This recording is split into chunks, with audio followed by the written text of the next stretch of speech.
आपने बिल्कुल सही, हम इसको बिल्कुल सिंपल टर्म्स में देखेंगे। आपने लिवाइस की RFPs मांगता है रिवाइस, उसमें से बहुत सी पाकिस्तानी कंपनीज हैं जो उसमें कम्पीट करती हैं, एक्सेप्ट भी होती हैं। साथ में वो डिस्क्लेमर देता है, वो कहता है ये नहीं होना चाहिए, ये नहीं होना चाहिए, ये नहीं होना चाहिए, ये नहीं होना चाहिए, इसमें से कोई एक चीज़ हुआ तो हम आपको क्वालिफाई नहीं करें।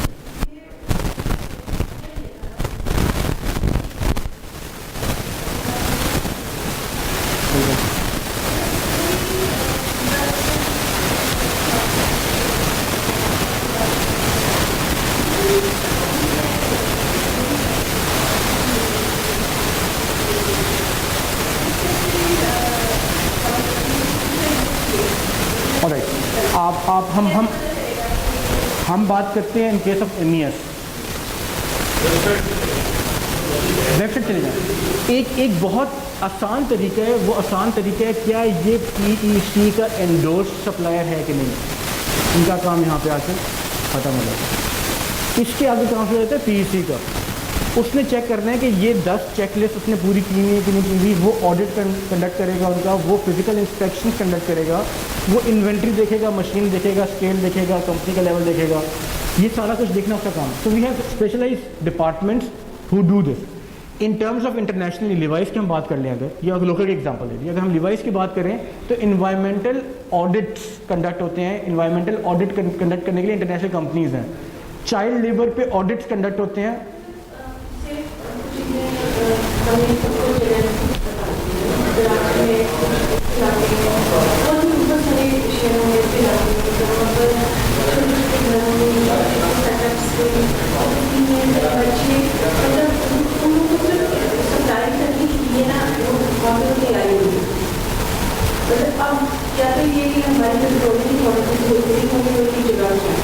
मतलब आपके जो कुछ होते हैं उनकी पब्लिश्ड या अनाउंस्ड सेटअप्स होते हैं,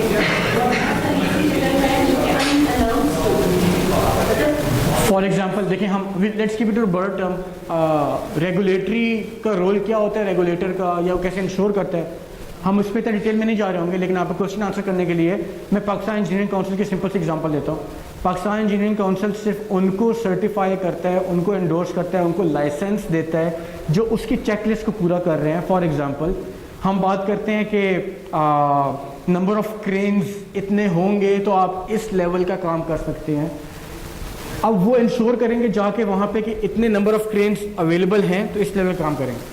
अब ये इस माइनर डिटेल में लेके जाना कि वो जो क्रेन को चला रहा है उसकी आगे स्टेक होल्डर मैनेजमेंट कैसे हो रही है, शायद हमारी इन्वायरमेंट में इतनी माइनर डिटेल्स में नहीं जाते, लेकिन इंटरनेशनली हम मल्टीनेशनल्स को देखें तो वो इतने माइनर लेवल पर भी जा रहे हैं।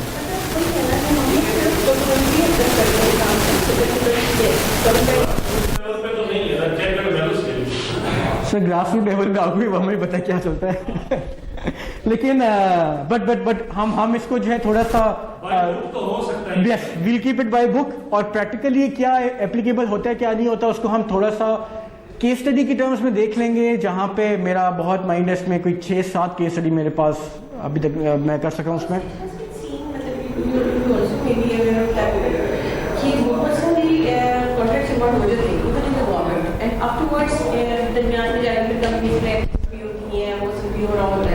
बिल्कुल, लेकिन आफ्टर मतलब कॉन्ट्रैक्ट अवार्ड हो चुका होता है। बिल्कुल सही। देखिए दैट इज द पॉइंट, जब हम कल बात कर रहे थे, कोई भी प्रोक्योरमेंट का प्रोसेस या कोई प्रोजेक्ट का प्रोसेस है, उसमें एक ऑन गोइंग ऑडिट इन्वॉल्व होता है, ठीक है। उस ऑन गोइंग ऑडिट का पॉइंट ये होता है कि जिस स्टेज पे जो लेवल्स पे हमने जो डॉक्यूमेंट्री एविडेंस सबमिट किया है या जो फिजिकल एविडेंस सबमिट किया है, क्या उसकी कोई रैशनैलिटी है, ऑन ग्राउंड कहीं स्टैंड करता है वो, या वो सिर्फ डॉक्यूमेंट की हद तक है। That is where regulator come in, audits come in, internal checks and balance comes in. Banking में बात करता हूँ, अगर बैंकिंग में आप जिस तरह की आप बात कर रही हैं, बैंकिंग अगर आप कोई अकाउंट ओपन कराने जाएं बैंक में तो we have account opening form होगा, अकाउंट ओपनिंग फॉर्म पे उन्होंने आपसे इन्फॉर्मेशन ली, इन्फॉर्मेशन लेके your work has been done. ये एक लेवल ऑफ स्क्रूटनी है। अगर आपने कोई क्रेडिट कार्ड या कोई लोन अप्लाई करना होगा, शायद आपके घर पे विजिट होगा, आपके जैसा आप काम कर रहे हैं वहाँ पे विजिट होगा, साथ में वो आपकी हिस्ट्री मांगेंगे, उस हिस्ट्री को वेरिफिकेशन भी होगी।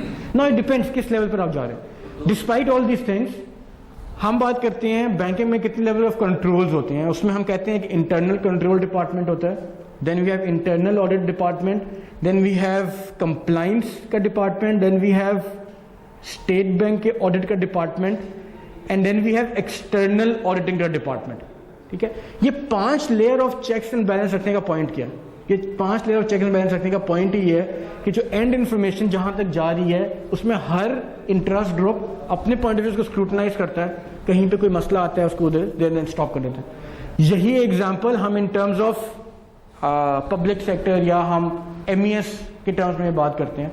हर केस में इनकी फाइल जो है वो ऑडिट डिपार्टमेंट में जाती है, ऑडिट से एंडोर्स होती है, वापस आती है। कोई पेमेंट होने से पहले वो पूरा ऑडिट चेक से गुजरती है। बंदा कहे कि पेमेंट से पहले ऑडिट चेक से गुजर चुकी है तो audit has been done, audit यहाँ खत्म नहीं होता। जब फाइल क्लोज होती है दोबारा ऑडिट जाती है। ठीक है, तो देयर स्टेजेस टू इट। तो ये ऑडिट जो हमारे टर्म्स में पाकिस्तानी एनवायरनमेंट में audit is one of the thing जो बार बार चेक्स एंड बैलेंस कर रही होती है। इंटरनेशनली इसको इंटरनल कंट्रोल भी कहते हैं, कंप्लाइंस के मल्टीपल डिपार्टमेंट्स कहते हैं। So multiple checks and balance उसमें इन्वॉल्व हुए होते हैं। सो खैर we were digressing from the topic, let's come back. Enterprise strategy क्या होती है? एंटरप्राइज स्ट्रेटेजी कहता है कि इसके 4 एंटरप्राइज स्ट्रेटेजी के लेवल्स होते हैं। सही है, वो ये कहता है business must have a clear purpose. Business का पर्पस क्या है, उसका गोल क्या है, हमें उसका गोल पता होना जरूरी है। एक प्रोजेक्ट उसका गोल क्या है, उसका गोल पता होना जरूरी है। फॉर एग्जांपल हम वॉलमार्ट की बात करते हैं तो वॉलमार्ट कहता है कि मेरी एंटरप्राइज स्ट्रेटेजी ये है कि मैंने एवरी डे लो प्राइसेस सर्व करनी है। ये मेरी एक कॉर्पोरेट स्ट्रेटेजी है, या मेरी एंटरप्राइज कॉर्पोरेट से एक लेवल ऊपर एंटरप्राइज स्ट्रेटेजी है। कहीं भी आप वॉलमार्ट इंटरनेशनली कहीं भी आप वॉलमार्ट को देख लें तो Walmart gives everyday low prices, किसी को और compete करने वो नहीं देता। That is where it capitalises. So what is the projects and goal, what is the companies and goal that needs to be achieved, it must be clear. Then we have, हम ongoing relationships build करते हैं। There must be a set of principle और policy that build stakeholder commitment over time. For example Apple की जितनी stake holder commitments जो उसने over time build किए हैं, that is built on innovation. Apple कोई प्रोडक्ट खुद manufacture नहीं करता, वो डिजाइन खुद मैन्युफैक्चर करता है या डिजाइन खुद इनोवेट करता है। That's all it does. उस इनोवेशन की बेस पे उसने अपना रिलेशनशिप क्रिएट किया हुआ है ऑल द सप्लायर्स, जो सप्लायर्स को दे रहे हैं उस इनोवेशन के बेस पे करता है। रोल्स रॉयस वो भी अपना कोई प्रोडक्ट खुद डेवलप नहीं करता था। We take it back from 1980 से पहले करें, वो सिर्फ एयरक्राफ्ट इंजन डेवलप किया करता था और एयरक्राफ्ट इंजन से डेवलप करके उसने रिलेशनशिप बिल्ड करना शुरू किया and it's into multiple business now. So it is a prime example of how relationship management works और how ongoing business relations, enterprise ongoing business relation कैसे लेके चलते हैं और उसमें कैसे आगे लेके चलना होता है। सो यू हैव अ की सेलिंग प्रोपोजिशन, वो की सेलिंग प्रोपोजिशन की बेस पे आप अपने रिलेशनशिप बिल्ड करते हैं। ठीक है, फॉर दैट मैटर आपकी शायद की सेलिंग प्रोपोजिशन वुड बी कि आप iOS के सॉफ्टवेयर जो है बहुत कम टाइम में बहुत कॉम्प्लेक्स सॉफ्टवेयर बना देते हैं। सही है, so less time complex software is the reason for relationship. इनके पास कोई भी क्लाइंट आएगा या कोई भी स्टेक होल्डर आएगा, वो इस बेस पे आएगा, they know it for a fact कि यार ये कम टाइम में अच्छी क्वालिटी प्रोड्यूस कर सकते हैं, लेट्स गो टू देम। ठीक है, एप्पल के साथ किसी ने भी अपने स्टेक होल्डर ने टाई अप करना है तो इसलिए टाई अप करना है because Apple is innovator and we need to be attach to an innovator. और इसलिए जितने भी सप्लायर्स हैं एप्पल की, हम देने की कोशिश करेंगे, we do the work for them. ठीक है, किसी भी टर्म्स में, स्टेक होल्डर्स टर्म्स में। अच्छा, फिर एंटरप्राइज लेवल की एक और स्ट्रेटेजी लेवल है दैट सेज कि societal expectation needs to be clear. जिस टर्म्स में हमने काफी बात कर ली, कम्युनिटी, सोसाइटी क्या एक्सपेक्ट करिए क्या नहीं कर रही। देन वी से एथिकली जो भी काम होगा वो एथिकली होना चाहिए। ठीक है, ये एंटरप्राइज लेवल स्ट्रेटेजी है वेयर यू सेड कि हम किस तरह से हर लेवल को जाके इंश्योर कर सकते हैं। तो अब there ethical leadership, ethical communities, इसका कॉन्सेप्ट आना शुरू हो गया। वो कहते हैं कि हम ट्रांसपेरेंसी इंश्योर करेंगे अपनी ऑर्गेनाइजेशन में, सो मच सो मैकडॉनल्ड्स से कि अगर आपने हमारा किचन विजिट करना है तो हमारी ओपन किचन पॉलिसी है, you can just take appointment, आए और visit us. Why do they say this? Because they want to ensure कि हम एथिकली बनाते हैं जो कुछ बनाते हैं, हम वो एथिक्स के स्टैंडर्ड्स अचीव करते हैं। इसी टर्म्स में हमारी लीडरशिप के भी एक स्टैंडर्ड होते हैं जिसमें हम कहते हैं एथिकल लीडरशिप स्टैंडर्ड होना चाहिए। कोई भी एंटरप्राइज लेवल स्ट्रेटेजी जब डेवलप हो रही होती है तो उसमें ethical leadership is one of the core thing. अगर हम बिजनेस प्रोसेसेस की बात करें तो बिजनेस प्रोसेसेस में, एवरीडे बिजनेस प्रोसेस में हमने अभी तक बात की कि एक वैल्यू क्रिएट होनी चाहिए फॉर स्टेक होल्डर, और उनकी नीड और कंसर्न्स को सेटिस्फाई करेंगे तो हमारा काम चलेगा, उस तरह स्टेक होल्डर मैनेज होगा। ठीक है, its actual versus current behaviour कैसा है उसका, कॉर्पोरेटिव पोटेंशियल है कि नहीं है, कंपेटिटिव थ्रेट वो हमारे लिए है कि नहीं है, ये एक मल्टीपल एवरीडे बिजनेस में हम ये चीजें इवेल्युएट कर रहे होते हैं। देन फिर हम बात करते हैं 4 पॉसिबल अप्रोचेस, जिसमें बात चल रही होती है कि 4 possible approaches for designing bottom line process for dealing with stakeholders. ठीक है, किस किस किस्म की अप्रोचेस हैं जो एवरीडे प्रोसेस में हम यूज कर रहे होते हैं स्टेक होल्डर मैनेजमेंट के पॉइंट ऑफ व्यू से। पहला है सबसे, we can ignore the stakeholders, हम जो कर रहे हैं हम करते रहे। ठीक है, this is one of the approach, outdated approach but this is one of the approach, जिसमें कहते हैं we do not care what the stakeholders से, we do what we have to do. The second comes in, एक PR के through हम काम करेंगे, public relations के थ्रू काम करेंगे। सही है, पीआर के थ्रू काम करने का क्या मतलब है? फॉर एग्जाम्पल ऐसे कोई भी XYZ कंपनी है, it takes any celebrity on board, कोई भी ABC सेलिब्रिटी की बात करते हैं, वो सेलिब्रिटी को ले लेती है और सेलिब्रिटी उनके पीआर कैंपेन को रिप्रेजेंट करती है। इट सेज कि ये जो कैंपेन है उसमें द सेलिब्रिटी सेज कि ये जो प्रोडक्ट है, this is a very good product, do use it. ठीक है, so what ever it is being produced उस पर एम्फोसिस नहीं है, what ever is being produced जो एम्फोसिस है वो पब्लिक रिलेशन के ऊपर, कि आपका पब्लिक रिलेशन, आपका पब्लिक फेस, आपकी रिलेशनशिप कितनी स्ट्रांग है उस रिलेशनशिप की बेस पे जो प्रोड्यूस कर रहे हैं, जैसे प्रोड्यूस कर रहे हैं, जिस मर्जी तरह से स्टेक होल्डर्स को बाकी डील कर रहे हैं, विच चले। So this approach of stakeholders only concentrate on the public relation side of the business, not anything else. इसके बाद हम बात करते हैं, there some departments, companies who work on implicit negotiation. Implicit negotiation का क्या मतलब है? इम्प्लाइड नेगोशिएशन होती है। एक कम्युनिटी के लिए अगर हम ये बिल्ड करके दे रहे हैं तो हम we are building, let's say हम आपको रोड्स बना के दे रहे हैं इन दैट केस। ठीक है, नाउ इम्प्लाइड नेगोशिएशन इज कि अगर हम रोड बना रहे हैं तो हम आपका लैंड के स्केप को भी चेंज करेंगे, डिफॉरेस्टेशन भी करेंगे, हो सकता है आपके रिवर चैनल जो हैं उनको हमें थोड़ा सा मोल्ड आउट करना पड़े, इस तरह की मल्टीपल चीजें। ठीक है, उस साइड पे वो अपनी management, stakeholder management side पे नहीं करते, वो कहते हैं हमारी इम्प्लिसिट इम्प्लाइड नेगोशिएशन है, हम कुछ चीजों पे नेगोशिएट करेंगे, that is our management point of view, हम सिर्फ उनको मैनेज करेंगे, बाकी चीजों को हम उस तरह देखेंगे जिस तरह we want it to be done. ठीक है, then comes direct contract, direct negotiation and communication. This is one of the methods it is mostly use normal daily everyday business में, जिसमें वो कहते हैं कि हम डायरेक्ट कॉन्ट्रैक्ट्स करेंगे, हमें सब कॉन्ट्रैक्टिंग और चीज़ों से अवॉइड करना है।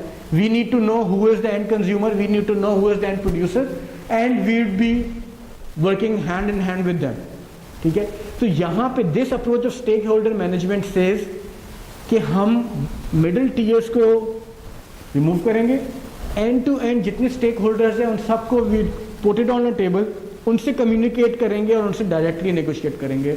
This is the method which is being used widely in today's society, जिसकी वजह से सोसाइटी इतनी प्रोग्रेसिव आगे भी जा रही है। Then we have types of leadership, किस किस तरह के हमारे पास लीडर्स होते हैं।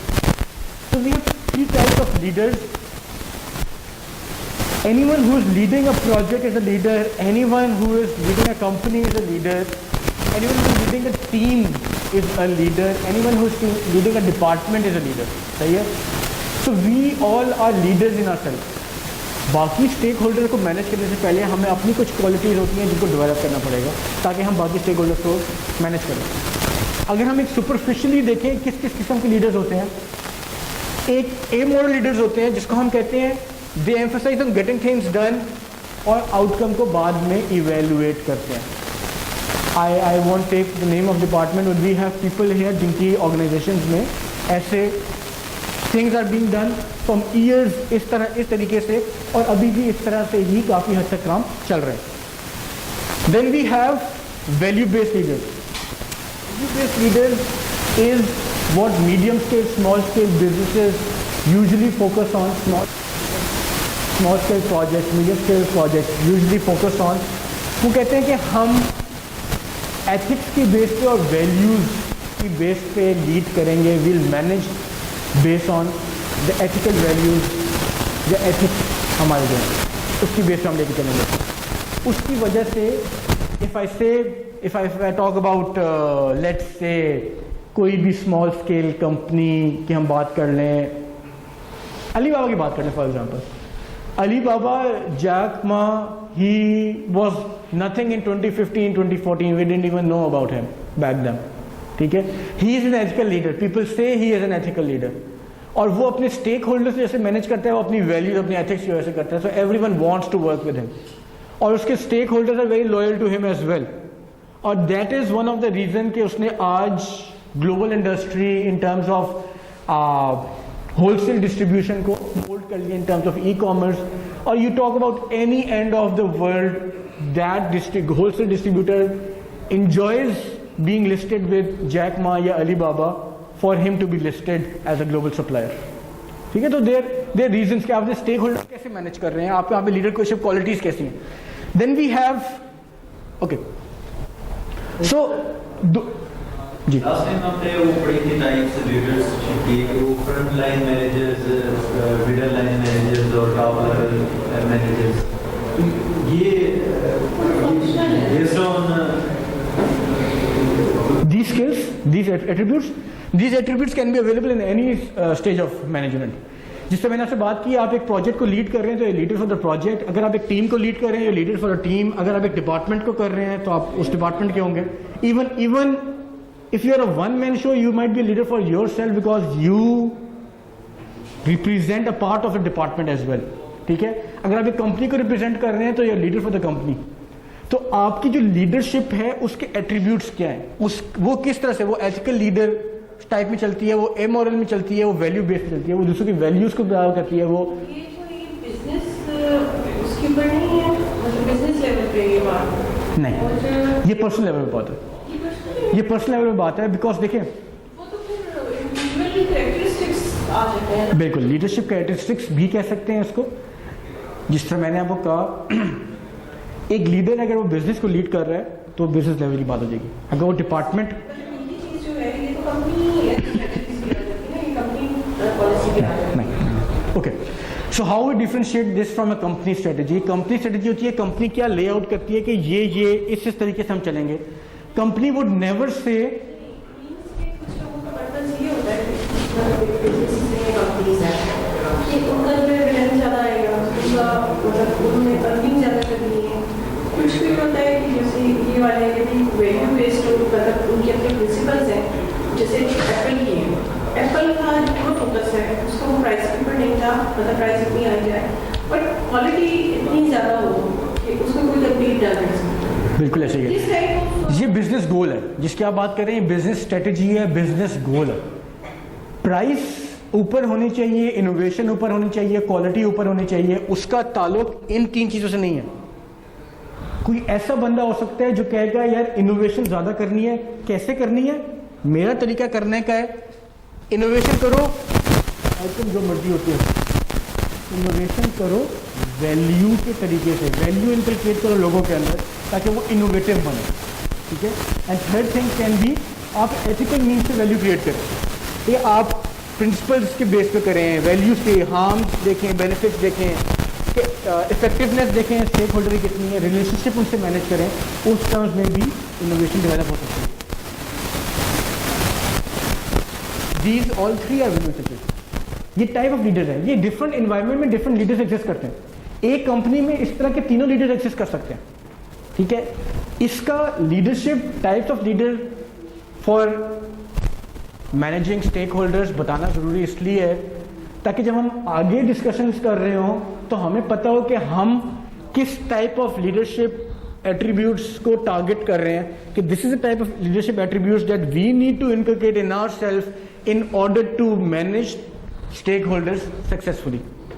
ठीक है, तो इसका बेस देने का पॉइंट ये सिर्फ बताने का मकसद ये कि इस किस्म के स्टेक होल्डर्स, इस किस्म के leaders, exactly different mindset exist करते हैं। All of them can work in a very good manner, none of them can work in a very good manner. This is a debatable statement. ठीक है, आप फर्क क्या है ये वैल्यू बेस्ड लीडर और ये एथिकल लीडर जो है? देखिए, वैल्यू बेस्ड लीडर्स जो है ना वो सिंपल वैल्यू ऑफ एथिक्स, बिल्कुल, वो कहते हैं कि एक सिंपल वैल्यू को वो सामने रखता है कि हमारी कल्चरल वैल्यू ये है, इसकी वजह से मैं एथिकल प्रैक्टिसेस करूं और बस ये वैल्यू, ये मैं फॉर एग्जांपल हम किसी कंपनी का एग्जांपल ले सकते हैं। इधर जर्नलाइज तरह से बात करते हैं।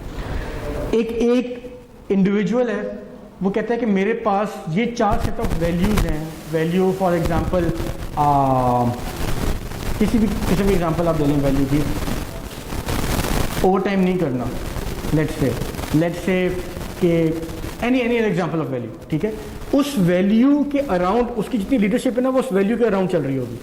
ठीक है, आपने लोगों से पोलाइटली बात करनी है, इस वैल्यू, ये वैल्यू है मेरी, इस वैल्यू के अराउंड आपकी लीडरशिप चल रही होगी। जहाँ पे in terms of ethical leader की बात आती है ना, वो एथिकल लीडर जो वैल्यू लीडर है वो वैल्यू, अपनी एक सिंगल वैल्यू को एथिकल डायलेमा में डाल के देखता है। This is with respect to ethics, this value is good, I will be keeping this value और दिस सेट ऑफ वैल्यूज, और ये मेरी वैल्यूज हैं, इन पर मैं आगे काम करूँगा।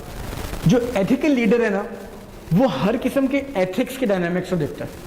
वो देख रहा है बेनिफिट किसका कहाँ पर हो रहा है, रिलेशनशिप कैसे मैनेज करना है, मल्टीपल एस्पेक्ट्स ऑफ इट, जिसमें हम बात कर रहे हैं प्रिंसिपल्स को देख रहा है, हार्म्स को देख रहा है, बेनिफिट्स को देख रहा है, इशू ऑफ कैरेक्टर को देख रहा है, इफेक्टिवनेस ऑफ स्टेक होल्डर को देख रहा है, और मल्टीकल्चर सेटिंग्स को भी देख रहा है। तो वो culture as ethics as a whole की बात कर रहा है कि ये दिस इज व्हाट वी से अ कंपनी का कल्चर जो है वो एथिकल ग्राउंड्स पे बना हुआ है, कंपनी का कल्चर वैल्यू बेस्ड बना हुआ है, या कंपनी का कल्चर आउटकम बेस्ड बना हुआ है। सो this is in leadership style से ये 3 कल्चर डिफरेंट इवॉल्व होते हैं।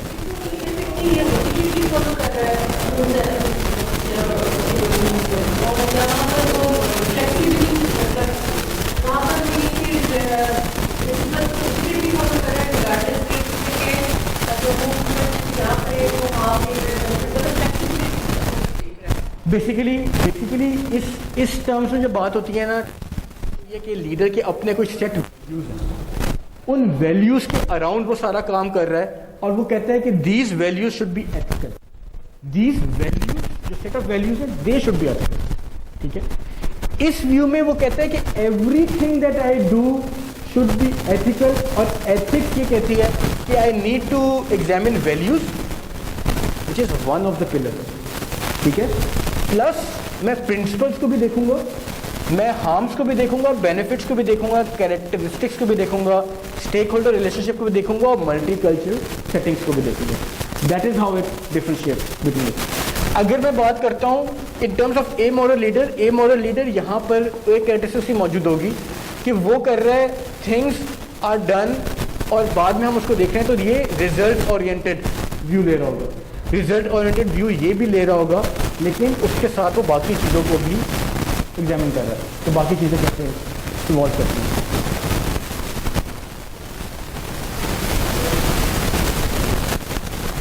Okay, then we talk about managerial view of business. There are 2 types of views of business, जिसमें हम कहते हैं एक हायरार्किकल व्यू है और इनवर्ड फोकस व्यू है।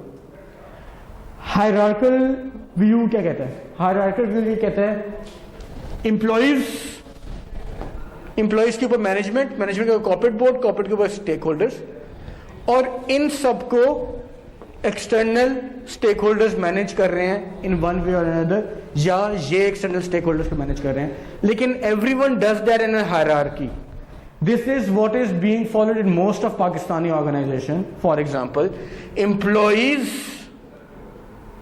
को मैनेजमेंट मैनेज कर रही होती है, स्टेक होल्डर मैनेजमेंट इनकी सिर्फ इनके साथ होती है, और इन लोगों को मैनेज करने के लिए they all have a PR representative, जिसको हम कहते हैं public relation officer, someone of that sort, वो सिर्फ इन लोगों को मैनेज करेगा, उसके अलावा कोई यहाँ मैनेज करने करेगा। और इंटरनल मैनेजमेंट जितनी हो रही होती है वो स्टेज वाइज हो रही होती है। एम्प्लॉयज़ मैनेजमेंट एम्प्लॉयज़ को करेंगे, कॉर्पोरेट बोर्ड मैनेजमेंट को मैनेज करेगा, शेयर होल्डर कॉर्पोरेट बोर्ड को मैनेज करेगा। तो ये हायरार्किकल व्यू है स्टेक होल्डर मैनेजमेंट का, कि आप एम्प्लॉई डायरेक्ट कॉर्पोरेट बोर्ड या डायरेक्ट शेयर होल्डर या डायरेक्ट मीडिया या डायरेक्ट कम्युनिटी या डायरेक्ट कस्टमर्स को मैनेज नहीं कर रहा होगा।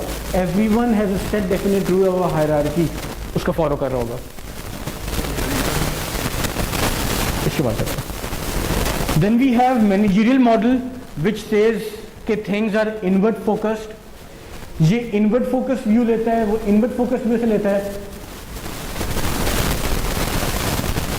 एम्प्लॉयज, सप्लायर्स, जिनको हम बिल्कुल फर्स्ट टियर ऑफ मैनेजमेंट की बात कर रहे थे, these first tier of management are now in the very outermost circle, ठीक है। और ये कहते हैं कि हमारी वजह, मतलब आउटर सर्कल की वजह से मैनेजमेंट कैसे डिवाइस होगी, इस मैनेजमेंट की वजह से शेयर होल्डर ने क्या करना है। तो it's an outward to inward view, ठीक है। आउटवर्ड टू इनवर्ड व्यू यहाँ पे ले रहा है employees, let's say foreign graduate होने चाहिए। मैनेजमेंट को कहा गया कि एम्प्लॉय फॉरेन ग्रेजुएट होंगे, और शेयर होल्डर ने उसके अकॉर्डिंगली मेजर्स लिए कि employ needs to be a foreign graduate. इसी केस में गवर्नमेंट की पॉलिसीज़ क्या हैं, उस पर मैनेजमेंट ने अपनी चीज़ें डिवाइस की, मैनेजमेंट डिवाइस करने के शेयर होल्डर तक कम्युनिकेशन की। जब आप स्टेक होल्डर मैनेजमेंट की बात कर रहे होते हैं तो दो किस्म के मैनेजमेंट व्यूज़ आ सकते हैं इसमें। एक किस्म का मैनेजमेंट व्यू कि मैं सिर्फ इंटरेक्ट करूंगा अपने ऊपर की हायरार्की से, वो उसके ऊपर की हायरार्की से, आउटसाइड इन्वायरमेंट से एक थर्ड पार्टी करेगी जो जैसा वो हायरार्की में होगा। The other view can be कि हम होलिस्टिकली देखेंगे कि जो हमारी पूरी इन्वायरमेंट है, जितने स्टेक होल्डर्स हैं, वो अपना रोल कैसे कैसे, कौन क्या, कहाँ पे क्या डिमांड करते हैं, उसकी बेस पे मैनेजमेंट अपने गोल्स और अपनी फंक्शंस डिटरमिन करेगी और वो कम्युनिकेट करेगी दो शेयर होल्डर। तो ये इनवर्ड व्यू है कि you start from the very outside and you come to the shareholder कि अब हमने क्या करना है, इसको आगे कैसे लेके चलना है।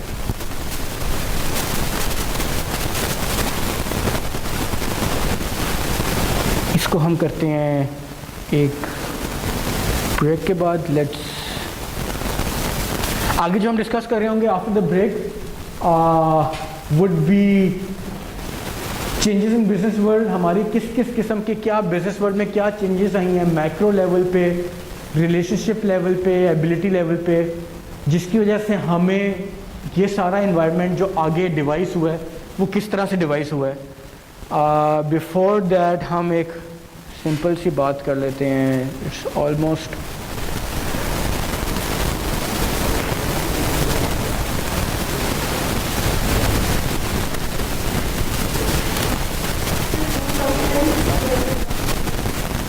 बिल्कुल मैं किसी को समझना चाह रहा हूँ।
सो हम फ्यूचर कोर्स ऑफ इसमें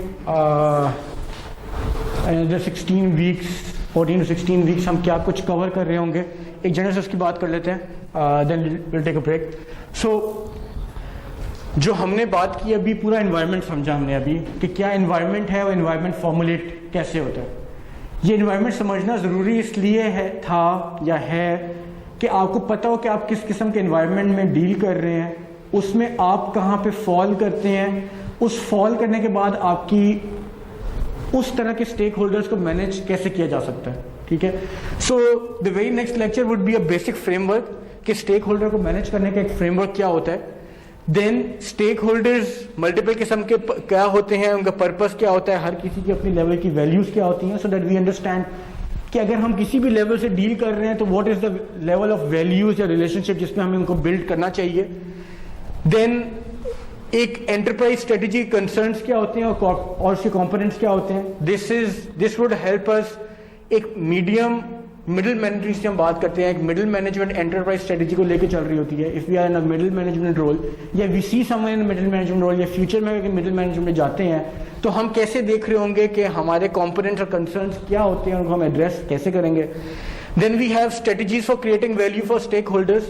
जो हमने यहाँ तक पर्पस ऑफ वैल्यूज देखा, यहाँ पे कंपोनेंट्स और कंसर्न्स भी देखे। अब इन कंपोनेंट्स और कंसर्न्स के ऊपर क्या स्ट्रेटजीज हैं जो क्रिएट कर सकती हैं वैल्यू हर लेवल ऑफ स्टेक होल्डर्स के लिए। देन हम देख रहे होंगे कॉर्पोरेशन और एक्सटर्नल स्टेक होल्डर्स, इनमें डीलिंग कैसे हो रही होती है। कॉर्पोरेशन और इंटरनल स्टेक होल्डर्स, इनमें डीलिंग कैसे हो रही होती है। So if we are part of external stakeholders या we need to incorporate deal with corporation, या कॉर्पोरेशन इंटरनल स्टेक होल्डर्स कैसे डील कर रही होती है, हर लेवल पे से देख रहे होंगे। फिर हम बात करेंगे बिजनेस एथिक्स और स्टेक होल्डर मैनेजमेंट की, क्योंकि one of the most common way of stakeholder management is ethical leadership style। उस ethical leadership style में business ethics और stakeholder management आपस में कैसे लेके चल रही होती हैं चीज़ें, उसको हम बात करेंगे। multinational corporation in global environment, ये लोग stakeholder management कैसे करते हैं और इनसे हम क्या सीखेंगे। on the level of almost यहाँ से 1 2 3 4 5 6, इन 6 की हम प्रैक्टिकल इम्प्लीकेशंस भी देखेंगे। एक हम थ्योरी का लेवल समझेंगे कि थ्योरी का लेवल क्या है, and we will take it case base तरीके से देखेंगे कि इंटरनेशनली वो केस बेस कैसे होता है, लोकली केस बेस कैसे होता है। उससे इंफॉर्मेशन स्टार्ट करेंगे और अपनी इन्वायरमेंट में उसको अप्लाई करने की कोशिश करेंगे। And we will make sure कि by the end of 16 weeks हम इसमें से काफ़ी ऐसे पॉइंट्स निकाल चुके हों जो हम अपनी ऑर्गेनाइजेशंस पे, अपनी स्टेक होल्डर मैनेजमेंट पे अप्लाई कर सके हों, strategies, multiple levels, all those things. तो this is the basic aim. 10 minute की ब्रेक करते हैं, वील रिज्यूम एट 2:05 कॉर्पोरेशन के बाद।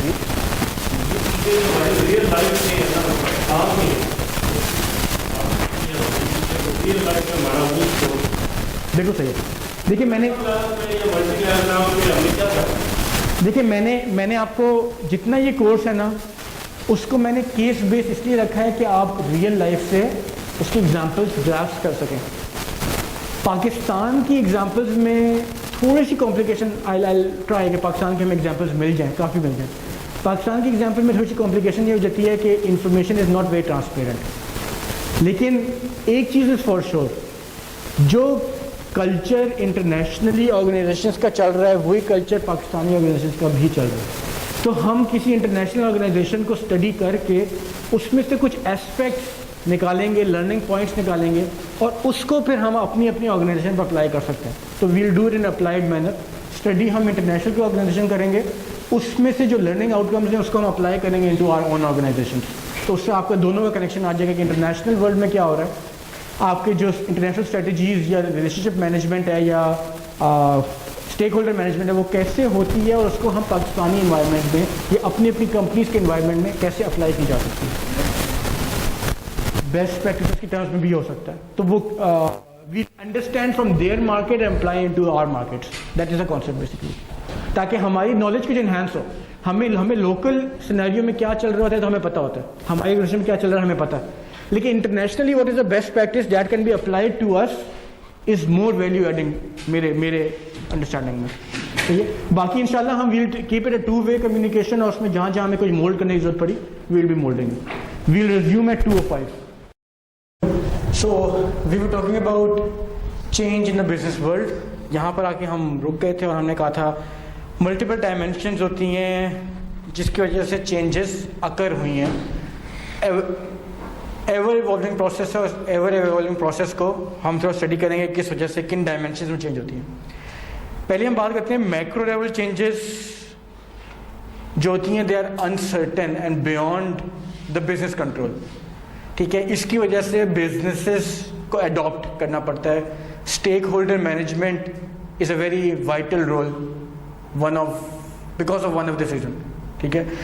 मतलब कि अगर मैक्रो इन्वायरमेंट चेंज हो रही है बहुत तेज़ी से, अनसर्टेनिटी है उसमें, बहुत रैपिडली ग्रो कर रही है या मॉडिफाई हो रही है, तो उतने रैपिडली उतनी तेज़ी से हमें उसको मैनेज करना भी आना चाहिए।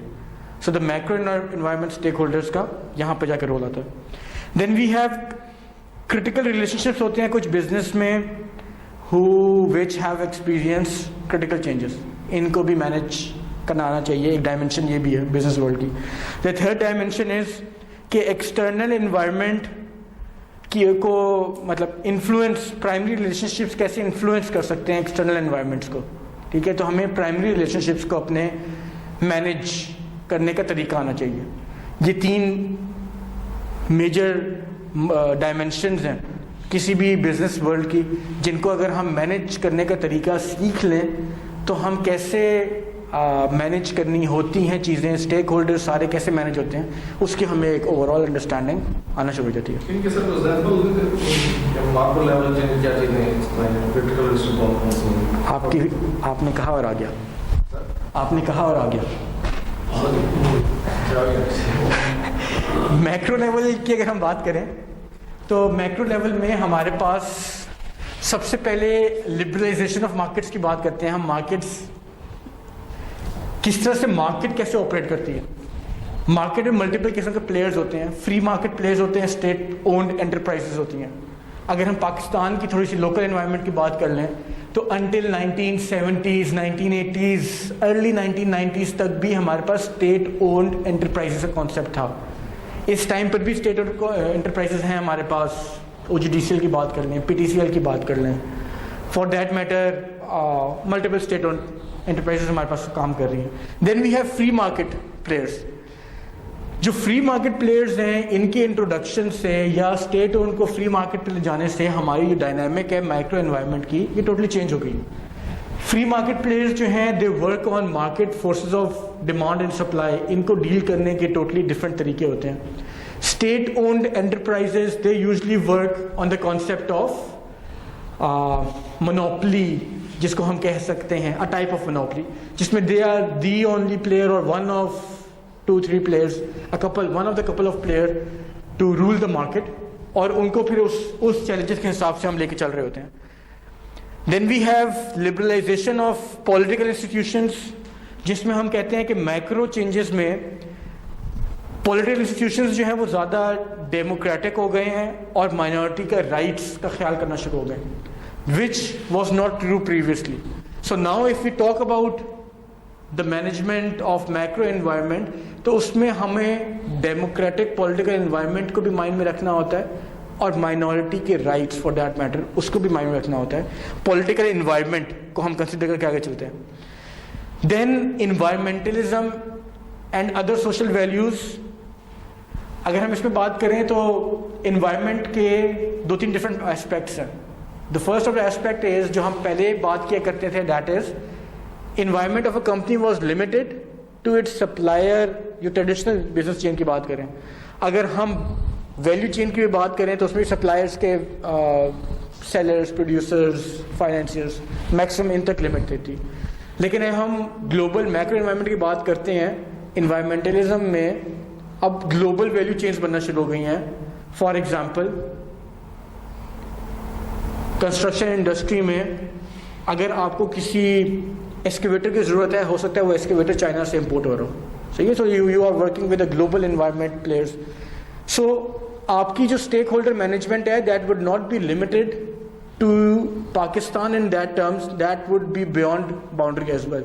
Anyone who has experience of import export physical commodities का, उनको बहुत ज़्यादा करना पड़ता है ये, क्योंकि उनकी भी ग्लोबल इन्वायरमेंट में रिलेशनशिप्स बहुत ज़्यादा मैटर करते हैं. जहाँ से वो प्रोक्योरमेंट ले रहे हैं या जहाँ पे अपना फिनिश गुड सप्लाई कर रहे हैं, या for that matter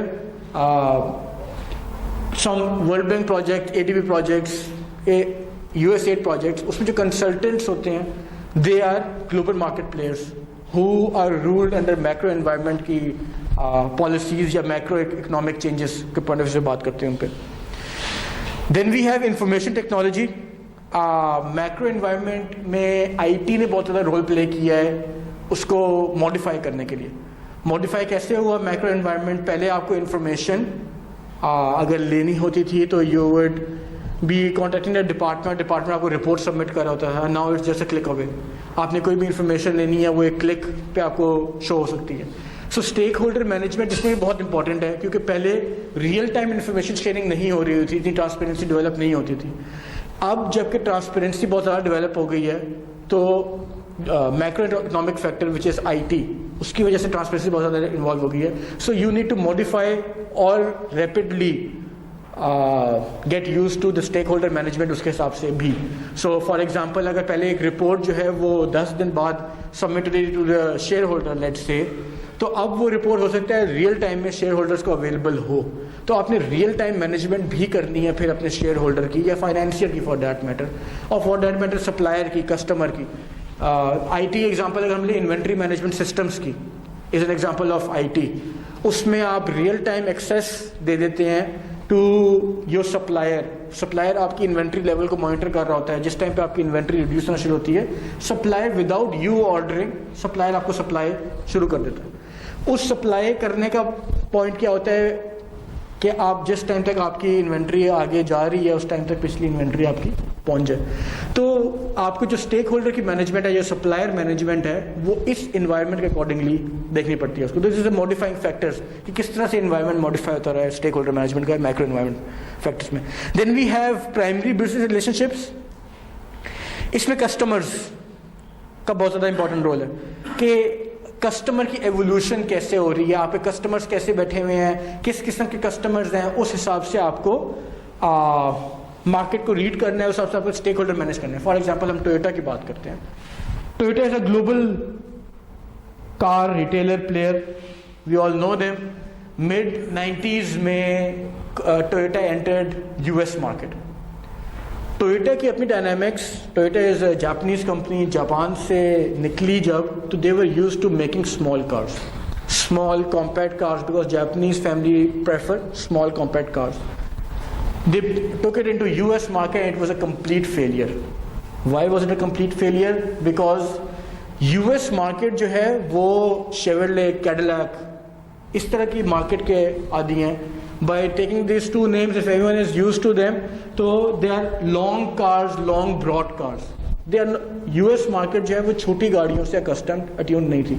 So it was a complete failure for Toyota entering into US market. It took almost 10 years to understand their dynamics and then revamp, start their global function again. So primary business relationships को भी understand करना बहुत ज़रूरी है before आप stakeholder उस type के stake holder को मैनेज कर सकें. इन दिस टर्म्स कस्टमर को मैनेज कर सकें.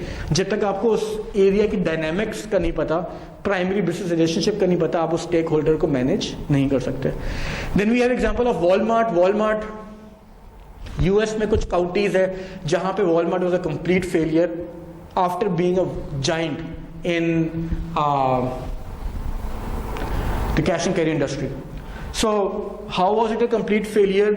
एक काउंटी में it went to a town, वहाँ जाके उसने जब अपने स्टोर खोला तो उसकी जो कम्युनिटी बॉन्डिंग थी इट वाज सो स्ट्रॉन्ग कि स्मॉल शॉप से लोग बाय करते थे, बड़े रिटेलर से बाय नहीं करते थे. उनकी कम्युनिटी वाज सो स्ट्रॉन्ग. तो वहाँ पे Walmart could not sustain itself. So although Walmart decided to go there, लेकिन वहाँ की डायनामिक्स और कस्टमर डायनामिक्स क्या है, प्राइमरी रिलेशनशिप कैसे डेवलप करेंगे, वो रिलेशनशिप डेवलप किए बगैर they went for the project, they went for the company opening and that was a complete failure. Then we talk in terms of suppliers में जिस तरह हमने ग्लोबल एनवायरनमेंट में बात की है, प्राइमरी बिजनेस रिलेशनशिप में भी बिल्कुल ट्रू है। पॉइंट ऑफ सेल्स और जस्ट इन टाइम इन्वेंट्री का कॉन्सेप्ट, सप्लायर नोज एग्जैक्टली, आपको पता होता है कि आपको कितनी सप्लायर्स चाहिए पॉइंट ऑफ सेल के प्रोसेस के through. You have a point of sale installed, आपको पता है कितने प्रोडक्ट्स आप सेल कर चुके हैं, कितने प्रोडक्ट्स रॉ मटेरियल ऑलरेडी पड़ा हुआ है, कितने और प्रोडक्ट्स आपने बनाने हैं। आप inventory management, inventory costing, environmental friendly support, supplier, इस तरह चीज़ें इंटैक्ट कर सकते हैं। इन terms of just in time inventory, just in time inventory जो है वो ये कॉन्सेप्ट देता है, जस्ट इन टाइम इन्वेंट्री ये कॉन्सेप्ट देता है कि जिस टाइम पे आपकी इन्वेंट्री ख़त्म होने वाली है उस टाइम पे नई इन्वेंट्री आए, या आपकी इन्वेंट्री आपके वेयर हाउस पे पहुंची, साथ ही प्रोडक्शन साइट पे गई, उस पे प्रोसेस हुआ एंड फाइन फिनिश गुड बन के इट वेंट आउट। उसमें वेयर हाउसिंग की जो स्टोरेज है that is being reduced. Just in time concept ये। तो बिजनेस रिलेशनशिप स्टडी करके यही पता चलता है कि company works on just in time. If it works on just in time तो आप स्टेक होल्डर मैनेजमेंट हिसाब से करेंगे। If it does not work on just in time तो आप वेयर हाउसिंग के कॉन्सेप्ट से काम करेंगे। But now as the industry is rapidly growing, global industry, तो जस्ट इन टाइम का कॉन्सेप्ट बहुत ज़्यादा मैटर करता है। फॉर एग्जाम्पल हम रोड कंस्ट्रक्शन की बात करते हैं, आप लोगों के MES वाले जो आप लोग करते हैं, उसमें हम जो चारकोल या तारकोल की बात करते हैं, जो लेयरिंग की बात करते हैं, वो लेयरिंग जितनी पुरानी हो उतनी इनइफेक्टिव होती रहती है। सो दैट लेयरिंग का जो कॉन्सेप्ट है वो जस्ट इन टाइम से एग्जैक्टली मैच करता है, क्योंकि उसकी कॉम्पोजिशन ऐसी होनी चाहिए। It needs to be freshly prepared. जितनी फ्रेशली प्रिपेयर्ड और जितना हीट उसमें ज़्यादा होगी उतने अच्छे तरीके से वो स्प्रेड होके जॉइंट हो सकती है। जितनी पुरानी होगी उसमें वो जॉइंट नहीं होगी। So you need to understand the business, और बिजनेस के हिसाब से आप सप्लायर को अंडरस्टैंड करें, क्या है सप्लायर ये काम करने के, मतलब is it capable enough to do that job. If it's capable enough आप उसको उस तरह मैनेज करेंगे। Then we talk about employees, contract based sourcing होती है, टेक्नोलॉजिकल एडवांसमेंट आउटसोर्सिंग होती है, diversity, manage diversity, value diversity, इन चीज़ों का अकाउंट फॉर किया जाता है।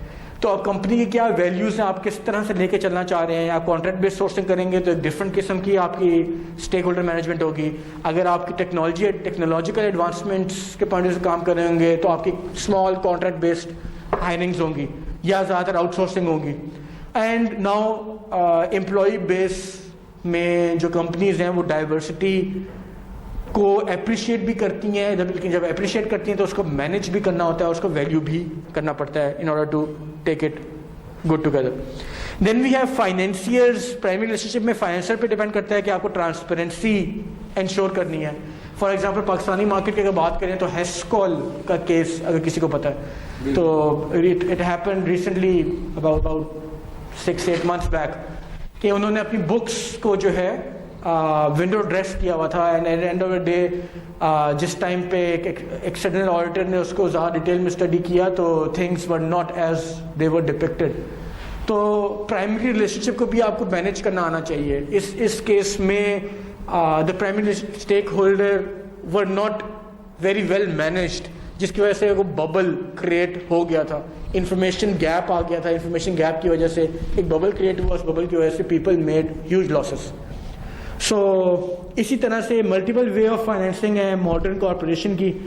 मल्टीपल वेज किस किस किस्म की होती हैं, जिस किस्म का तरीका है उस किस्म की आपको स्टेक होल्डर मैनेजमेंट करनी है। For example equity based financing है, डेट फाइनेंसिंग है तो आप किसी बैंक के पास जा रहे होंगे, किसी लेंडर के पास जा रहे होंगे।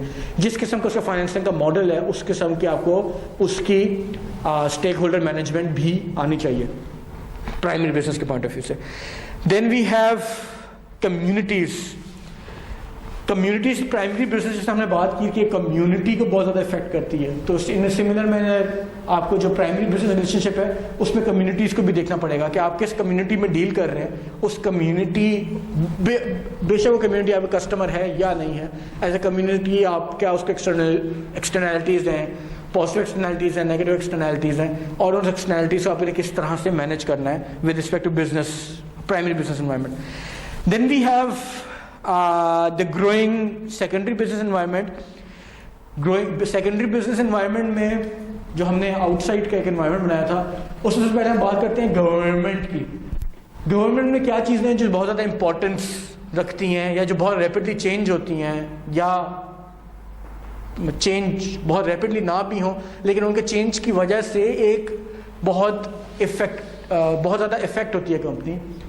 दैट इज़ मल्टीपल चीज़ हो सकती है। नेशनल पॉलिसी आ गई, कोई सोशल पॉलिसी आ गई, कोई रेगुलेटरी फ्रेमवर्क आ गया, कोई इकोनॉमिकल पॉलिसी आ गई, कोई जॉब्स एंड टैक्सेस के पॉइंट से उन्होंने बात कर ली।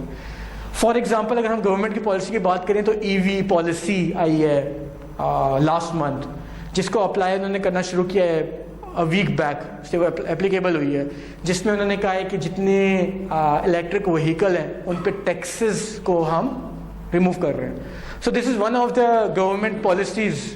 अब इस टाइम पे जितने इलेक्ट्रिक व्हीकल प्रोड्यूसर्स थे, they knew this had been going on, और वो उसके अकॉर्डिंगली अपने बिजनेस को शेप अप कर रहे थे। उनके इलेक्ट्रिक व्हीकल के ऑर्डर्स जो हैं almost they are half way shipped और on the port already. This depends on their stakeholder management, कितनी स्ट्रॉन्ग स्टेक होल्डर मैनेजमेंट थी उनकी गवर्नमेंट के साथ, कि जिस टाइम पे वो पॉलिसी रिलीज कर रही थी तो वो पॉलिसी को कैसे अपने फेवर में वर्कआउट कर सकते हैं या पॉलिसी को कैसे ड्राइव कर सकते हैं। देन कंपेटिटर्स, पहले जो एनवायरनमेंट था competition was within the geographical framework. अब जो एनवायरनमेंट है there is no geographical boundary, competition है बियॉन्ड जियोग्राफिकल एनवायरनमेंट। तो this is how the secondary market is evolving with respect to competition. अगर हम बात करते हैं कोई होलसेल की रॉ मटेरियल एनवायरनमेंट में काम कर रहा है, तो उसमें हमारे पास ई कॉमर्स का giant Alibaba was not available 5 years back, 7 years back. अब इफ एनीवन नीड्स कि मुझे जो लाहौर में बैठा सप्लायर है वो ये रेट कोट कर रहा है, तो मुझे जो अलीबाबा की ऑनलाइन लिस्टिंग हुई हुई है उसमें ये रेट कोड हो रहा है, तो मैं वहाँ से चीज़ ज़्यादा आराम से मंगवा सकता हूँ। But here comes the relationship management, the stakeholder management, जिसकी बेस पे हो सकता है वो लाहौर वाला जो सप्लायर है वो आपको ज़्यादा ईजिली सेल कर दे product in comparison to someone sitting in China और listed over Alibaba, despite Alibaba being one of the giant in wholesale marketing. Then scale, scope और नॉलेज, ये भी ग्लोबली ट्रैवल कर रही है अब। सो फॉर एग्जाम्पल मैं बात करता हूँ विद रिस्पेक्ट टू करीम। अगर करीम ने कोई कंपैरिजन ड्रॉ करना होगा सेकेंडरी बिजनेस एनवायरनमेंट का, तो it will be looking at कि हम यूएई में कैसे परफॉर्म कर रहे हैं, बाकी मार्केट्स में कैसे परफॉर्म कर रहे हैं, वहाँ की नॉलेज क्या है, वहाँ का स्कोप क्या है, जो चीज़ें वहाँ कामयाब है क्या हम उनको पाकिस्तान में लगा सकते हैं, अगर लगा सकते हैं तो कैसे लगाएंगे, उसको लगाने के लिए किस किस स्टेक होल्डर को कैसे कैसे डील करना पड़ेगा। So this is how this comes into play. So then we have consumer advocates and environmentalist, ये भी इवॉल्व कर रहे हैं ओवर टाइम। ये इवॉल्व कैसे करते हैं और इनको कैसे डील करना है, will be looking into detail later. Then we have special government, special interest group जिस पर हमने बात की, विच वर NGOs ज़्यादा। Then EV policy is also example of special interest politics हमारे इन्वायरमेंट के लिए ख़ास तौर पे, जिसमें देयर वर गवर्नमेंट मोटिव्स या गवर्नमेंट स्पेशल ग्रुप मोटिव्स, जिसमें वो पाकिस्तान को इन्वायरमेंटल फ्रेंडली लिस्ट में लेकर आना चाहें। तो दैट इज, इसको हम कह सकते हैं स्पेशल इंटरेस्ट ग्रुप था एक, जिसने इसको लॉबी किया, लेकिन that lobby was for a positive externality कि ओवरऑल कंट्री को बेनिफिट हो सके और हम कार्बन एमिशंस को अपने रिड्यूस कर सके और इन्वायरमेंटल फुटप्रिंट जो कार्बन फुटप्रिंट है उसको रिड्यूस कर सके। देन मीडिया की हमने जैसा पहले बात की, मैस कम्युनिकेशन टेक्नोलॉजीज भी सेकेंडरी बिजनेस एनवायरनमेंट में आती है। सो इन सारी चीज़ों को मैनेज करने के लिए वी नीड अ फ्रेमवर्क। वो फ्रेमवर्क क्या होता है, कैसे मैनेज होता है, किस एनवायरनमेंट में क्या फ्रेमवर्क लग रहा है, कौन सी एनवायरनमेंट में हम क्या चीज़ समझते हैं, तो दिस होल कोर्स इसके बाद इज अबाउट फ्रेमवर्क। सो किस एनवायरनमेंट का क्या फ्रेमवर्क है, अप्लाई कैसे वहाँ पे हुआ है, हम अपनी इकॉनमी में कैसे अप्लाई कर सकते हैं, अपनी कंपनी में कैसे अप्लाई कर सकते हैं। सिनेरियो बेस्ड लर्निंग्स में थोड़ा जाएंगे कि क्या सिनेरियो वहाँ पे था, हमारे इसमें क्या सिनेरियो हो सकता है, तो हम ये चीज़ अप्लाई कर सकते हैं। तो this would be the course of action इसके आगे, कि हम हर चीज़ का फ्रेमवर्क समझेंगे, उस फ्रेमवर्क को इंटरनेशनल मार्केट में बेस्ट प्रैक्टिसेस में स्टडी करेंगे, बेस्ट प्रैक्टिसेस को अपनी एनवायरनमेंट पे अप्लाई जितना मैक्सिमम कर सके वो मैक्सिमम अप्लाई करेंगे। वरना जो knowledge, practical knowledge international markets की आ जाएगी इंशाल्लाह हमें समवेयर इन फ्यूचर, जहाँ भी हमें वो पॉइंट आता है जिसमें हमारा कुछ सिनेरियो आया या किसी किसी एक्सटर्नल स्टेक होल्डर या इंटरनल स्टेक होल्डर को मैनेज करने की जरूरत पड़ी तो we will be having an international scenario या global scenario in mind which can be replicated in our environment और can be modified to be replicated in our environment. तो this is more of it और that's all for the day. तो इंशाल्लाह we'll be meeting in the next class on next Sunday. Course outline जो इसकी है वो थोड़ी सी मेरी मैनेजमेंट डिस्कस होनी है. मैनेजमेंट डिस्कस हो जाए तो आई फ्लोट इट और देन यू विल नो. हमने मोटा मोटा डिस्कस कर लिया what will the content of the course, exactly क्या होगा, क्विज़ेस कितने होंगे, असाइनमेंट कितनी होगी, वो भी हम उसमें फाइनलाइज कर लेंगे. जो अभी तक रफली idea that is 30 minutes 40 finals और बाकी जो 30% है उसको क्विज असाइनमेंट केस स्टडी में डिवाइड करेंगे. कोशिश मेरी ये होगी कि आपको टेक होम चीज़ें कम से कम दी जाएं और इन क्लास ही हम अपने टाइम को यूटिलाइज़ करें. But if that is the case तो हम 3 घंटे पूरे यूटिलाइज़ कर रहे होंगे अपने. और अगर आप कहते हैं कि टेक होम चीज़ें रखें और क्लास का टाइम थोड़ा सा हम कॉम्प्रोमाइज़ कर लें तो that is also an option. तो हम उसको फिर नेक्स्ट उसमें डिस्कस कर लेंगे. But my advice would be कि हम इसको क्लास के टाइम फुल यूटिलाइज़ करते हैं और टेक होम को कम से कम रखने की कोशिश करते हैं. So this is all for today and we'll be meeting next class में inshallah coming Sunday 12 o'clock.